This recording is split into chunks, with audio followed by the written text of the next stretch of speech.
So ನನ್ನ first ವೀಡಿಯೋದಲ್ಲಿ ನಾನು ಇಂಟ್ರೊಡಕ್ಷನ್ ಕೊಟ್ಟೆ. ಈ ವಿಡಿಯೋದಲ್ಲಿ ನಾನು ಏನು ಅನ್ನೋದ್ರ ಬಗ್ಗೆ ನಾನು ಹೇಳ್ತೀನಿ. So actually I am unemployed. Okay, I am a video editor, I am a dancer, I am an artist and I am also learning N instrument. ಇಷ್ಟು ಕಾನ್ಫಿಡೆಂಟಾಗಿ ಹೇಳ್ಕೊತಾ ಇದ್ದಾಳೆ ಇವಳು ಅನ್ಎಂಪ್ಲಾಯ್ಡ್ ಅಂತ ಹೇಳ್ಬಿಟ್ಟು ಅನ್ಕೋತಿದ್ದೀರಲ್ಲ, ನಾನು ಹೇಳ್ಕೊತೀನಿ ಬಿಕಾಸ್ ರಿಯಾಲಿಟಿನ ಅಕ್ಸೆಪ್ಟ್ ಮಾಡಬೇಕಲ್ಲ.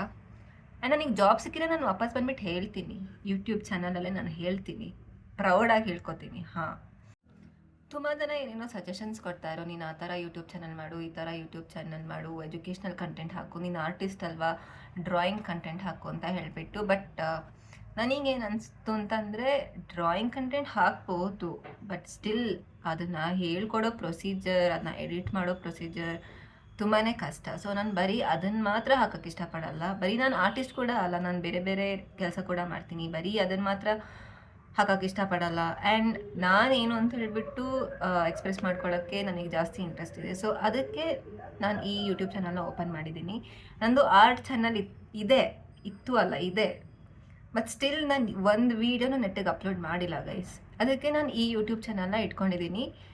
ಜಸ್ಟು ಚೆನ್ನಾಗಿರುತ್ತೆ, ಲೈಕ್ ನಮ್ಮ ಬಗ್ಗೆ ಹೇಳ್ಕೊಳ್ಳೋಕ್ಕೆ ಆ್ಯಂಡ್ ಬೇರೆ ಬೇರೆ ಟಾಪಿಕ್ಸ್ ಬಗ್ಗೆ ಮಾತಾಡೋಕ್ಕೆ ಚೆನ್ನಾಗಿರುತ್ತೆ. ಆ್ಯಂಡ್ ವಿಡಿಯೋ ಮುಂದೆ ಮಾತಾಡೋಕ್ಕೆ ಕಾನ್ಫಿಡೆನ್ಸ್ ಜಾಸ್ತಿ ಆಗುತ್ತೆ ಅಂತ ಹೇಳ್ಬಿಟ್ಟು ಈ ಯೂಟ್ಯೂಬ್ ಚಾನಲ್ ಸ್ಟಾರ್ಟ್ ಮಾಡಿದ್ದೀನಿ. ಫೈನ್. ನನ್ನ ಆರ್ಟ್ನ ನೋಡೋ ಇಂಟ್ರೆಸ್ಟ್ ಇದ್ದರೆ ನನ್ನ ಇನ್ಸ್ಟಾಗ್ರಾಮ್ನ ಫಾಲೋ ಮಾಡಿ, ಮತ್ತು ಈ ಯೂಟ್ಯೂಬ್ ಚಾನಲ್ನ ಸಬ್ಸ್ಕ್ರೈಬ್ ಮಾಡಿ. Thank you. Next YouTube video ಬರೋವರೆಗೂ ಟಾಟಾ ಬಾಯ್.